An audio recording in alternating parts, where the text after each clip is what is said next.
We're going to talk Italian football now. We've noticed a bit of a trend of Serie A players and managers as well making the move to the Saudi Pro League in recent years. At least a dozen players by our count, and Simona Inzaghi as well, of course, moving from Inter Milan to Al Hilal at the end of the season. Witty, you're one of the voices of Italian football here at CBS. Should Serie A be worried about the way that these Saudi clubs appear to be targeting Italy?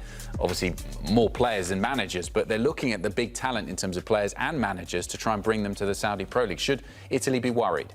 I think so. And you could also include Stefano Pioli as another manager that went over to manage Al Nassr and Cristiano Ronaldo. He's come back to Italian football. But I worry a little bit about not even just Serie A, but the whole of European football taking the cash up front and not realizing that, yes, well, Atalanta individually have made a good move, let's say, to triple what they earned on Matteo Retegui or Simone Inzaghi.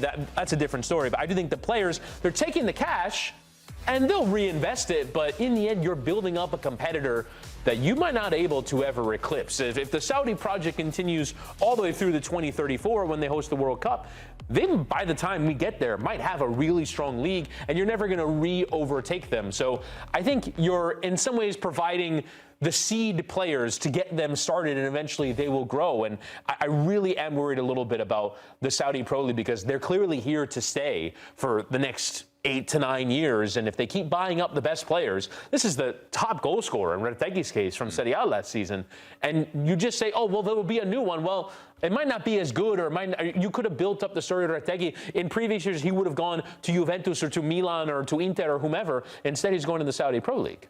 Delighted to say another voice of Serie A here on CBS joins us now. Marco Messina is here. Marco, great to see you. I hope you're enjoying your summer. How can Italian football, and I suppose, as Witty says, it's a fair point, the rest of Europe compete with what the Saudi Pro League is doing?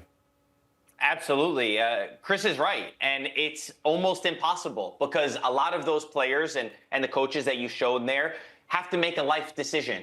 For Matteo Reteghi specifically, you think back to 2 years ago, and I looked up what his Boca Juniors contract was. He was making less than €1 million a year. He just bumped up to 20 million within the matter of 2 seasons. So that's a decision that I think all of us could put ourselves there and say, yes, you want to make that move. It's unfortunate for Italy because we finally thought that we found the top goal scorer for Italian football and for the Italian national team, scoring the 25 goals that he did in Serie A, leading the line, especially what's leading into a World Cup year if Italy can eventually qualify. And then the threat of even the second top goal scorer in Italy, Moise Kean, who is also rumored to potentially go to the Saudi Pro League. He's got a 52 million release clause that could still be activated until July 15th. So that is another threat. I think that you can separate the coaches because coaches will always come back into fold, like Stefano Pioli. But for those players that we've witnessed, it is impossible, especially for Italian teams who struggle financially compared to the Premier League, for example, to compete at this level. And when they make these sorts of offers, going from 25 million buying Reteghi from Genoa to 68 million, it's impossible to resist. And you look at Atalanta losing Reteghi, obviously it's a huge miss for them as a club, never mind having already lost Gasperini from last season. And you mentioned as well the impact on the Italian national side. When you think of this individual move, one player going from Atalanta, which is a good club, he could have taken a step forward within Serie A, instead he chooses to make it in Saudi Arabia. Do you think that this was the wrong decision for him, and what are the ripple effects of him going to Al-Qadsiya as opposed to one of the big clubs in Italy? Yeah, it's hard for me to say the wrong move because I think just personally they have to make a decision along with their family. And when you see that sort of generational money, we're talking about 20 million over 4 years, so 80 million.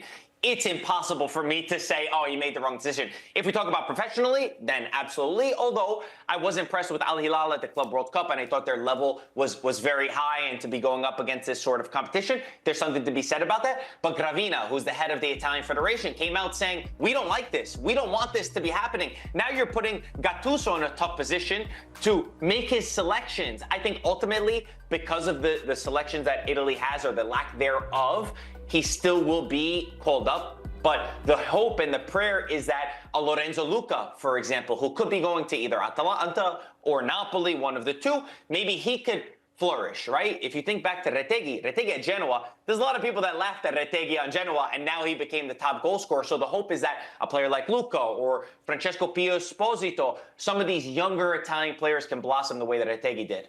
You mentioned Gatuso there, and I think it's definitely a valid point that he's going to have to make a decision to how to deal with these players who've gone to Saudi. It's not the only issue that he's got on his desk, hasn't he, over the summer? You know, he's obviously got plenty of these games coming up, some important fixtures really for Italy as they try to qualify for the World Cup. What's the feeling? Is this the right guy to make all of these difficult decisions that are facing the Italian national team? There's always an emotional connection to Gatuso, but I'm talking about Gatuso, the player, because he wears his heart on his sleeve. He fought tooth and nail for the Italian national team. He gave absolutely everything. But I said it before when I came on the show to react to the news. There's nothing in Gattuso's coaching resume that led him to get the Italian national team job. They were rejected by their top choices. There was nobody else available, and they went in a different route, a guy that maybe less tactics will be implemented into the team and more heart and grinta in the hope that this could be exactly what's needed. And I think Gattuso needs to be very humble as well in some of these positions and not just call the players that he's worked with in the past, which we've seen has been the downfall of the Italian national team, relying on guys that you've worked with. And I think we also need to take a step back and realize that maybe just because Retegui or possibly Keane will go play in Saudi Arabia, for example, that you can't call them up to the national team to at least see what they have at their disposal. I remember this being a conversation when Jovinko went to MLS, and we didn't want to call him up into the camp. And for me, the way that I see it is call him up to the camp. Then if you realize that the level is not there, you could always let him go. But that sort of talent is not something that we have a lot in the league. So we're going to Gattuso is going to have to rely on those sorts of players. Nor do I necessarily think that the talent of the player goes away because of the league that they're playing in. You're still the same player. You just have to deliver it at a higher level, perhaps. But when you look at Italy now with losing some of their talent abroad and some of the players have to come in, who do you think are maybe that next generation of stars within Serie A, even Italian stars, that can maybe fill in for some of these guys that have now left the league and potentially are phasing out of the national team?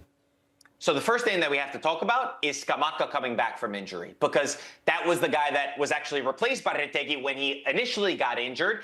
And Scamacca, we know he's got loads of talent, but can he put it together? Can he come back from the injury? That's first of all. You're seeing so many great names. Ricci, who made an amazing move to Milan. I mentioned him before, but there's a Francesco Pio Esposito on Inter. He seems like he's going to be one of the rotational guys at Inter. He's 20 years old. I like what I saw from him at the Club World Cup. He's a big number 9, 6'3", could hold the ball up, allows the team to play better. And Kivu, who worked for Inter's youth system for so many years, knows him extremely well. He even gave a nice note on him saying that when he was at the youth level, he wanted to test Esposito's character. So he gave him the captain's armband the day of the match, and he said, I figured this kid was going to crumble, and he ended up scoring a hat trick. And he said, I learned a lot about the player. So the hope is that with these players leaving, there is more opportunity for the youngsters, because a big problem in Italy is not allowing the players under 21 years old to have the freedom to make mistakes, to have the freedom to blossom.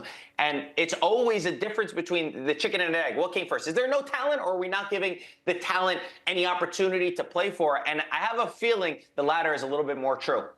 Yeah, play the kids, Marco. I think that's the old adage, isn't it? August 23rd. The Serie A season begins. It's really not that far away, is it? No, it's all coming up right back to it. 12:30 p.m. Eastern. We've got Napoli travelling to Sassuolo to kick things off. We cannot wait, Marco. Great insight as always. We'll chat to you soon here on Scoreline. See you guys soon. Ciao.